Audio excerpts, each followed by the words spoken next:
कुल्हाड़ा हमारे देश में लकड़ियाँ काटने के काम में आता है, लेकिन आजकल कुल्हाड़ा देखते ही एक नाम दिमाग में दौड़ जाता है और वो नाम है तुर्गुत का।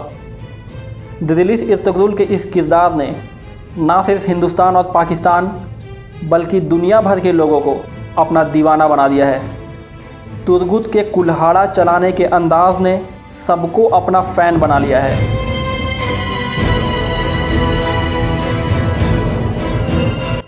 लेकिन तुर्गुत असलियत में कौन था? क्या वो सच में इतना बहादुर था जितना ड्रामा में दिखाया गया है? तुर्गुत की असल कब्र कहाँ है? ये सब जानने के लिए ये वीडियो पूरी देखिए। लेकिन वीडियो शुरू करने से पहले अगर आपने अब तक हमारा चैनल सब्सक्राइब नहीं किया तो चैनल सब्सक्राइब कर लें, साथ ही बगल वाले बेल आइकन पर भी क्लिक कर लें ताकि आने वाले हर वीडियोज़ की नोटिफिकेशन आपको मिलती रहे। तुर्गुत एक बहादुर और निडर योद्धा था जिसने 36 साल तक एनागोल शहर पर राज किया। एनागोल तुर्की का एक मशहूर शहर है, लेकिन तुर्गुत को ये बादशाहत आसानी से नहीं मिली थी। एनागोल शहर की बादशाही हासिल करने से पहले तुर्गुत ने करीब 70 साल तक जद्दोजहद किया, तब जाकर उसे ये बादशाहत मिली थी। ये जद्दोजहद तुर्गुत ने सुलेमान शाह, इर्तुगरुल गाज़ी, उस्मान गाज़ी और अरहान गाज़ी के साथ मिलकर की थी। तुर्गुत सन 1200 में सल्जुकी सुल्तान के दौर में पैदा हुआ। तुर्गुत के जन्म के बाद ही उसकी मां का देहांत हो गया था, जिसके बाद काई कबीले की सरदार की पत्नी ने तुर्गुत की परवरिश की।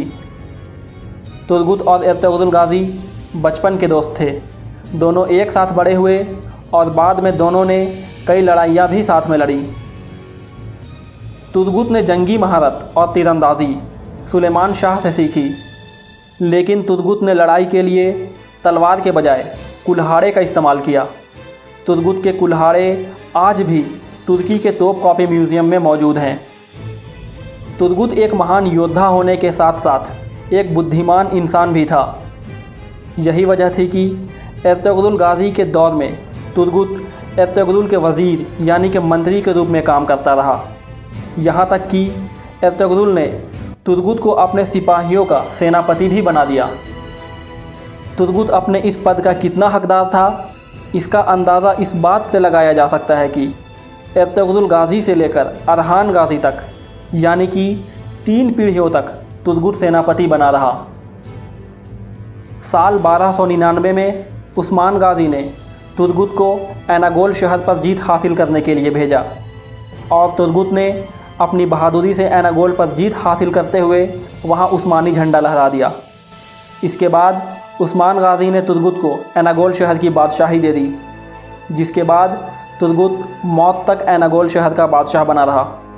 साल 1325 में अरहान गाज़ी के आदेश पर गए एक जंग में तुर्गुत शहीद हो गया।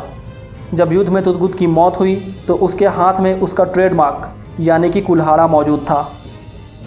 तुर्गुत के निजी ज़िंदगी के बारे में ज़्यादा जानकारी तो नहीं है, लेकिन इतिहास में उसके एक बेटे का जिक्र मिलता है। मशहूर ड्रामा सीरियल दिल्लीस इर्तुगरुल में तुर्गुत की भी दास्तान दिखाई गई है। ड्रामा के मुताबिक तुर्गुत की शादी आइकिज़ या शाहीन नाम की एक लड़की से होती है जो कि काई कबीले से थी।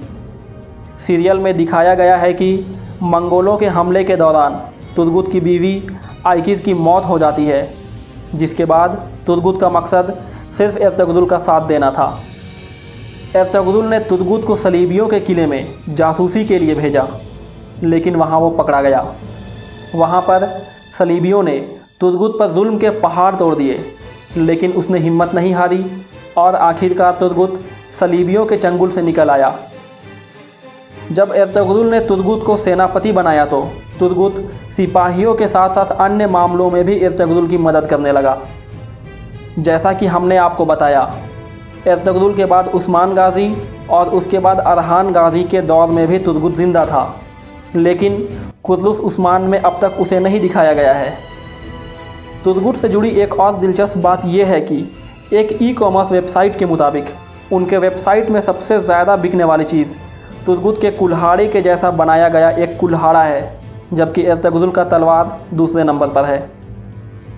तो दोस्तों, ये थी इतिहास के एक महान योद्धा की कहानी जिसने मंगोलों के सामने कभी हार नहीं मानी और उसने मंगोलों के छक्के छुड़ा दिए। अगर आपको हमारे द्वारा दी गई ये जानकारी अच्छी लगी तो वीडियो को लाइक करें, वीडियो को शेयर करें, साथ ही चैनल सब्सक्राइब करके बेल आइकन भी दबा लें ताकि आने वाले वीडियोस की नोटिफिकेशन आपको मिलती रहे।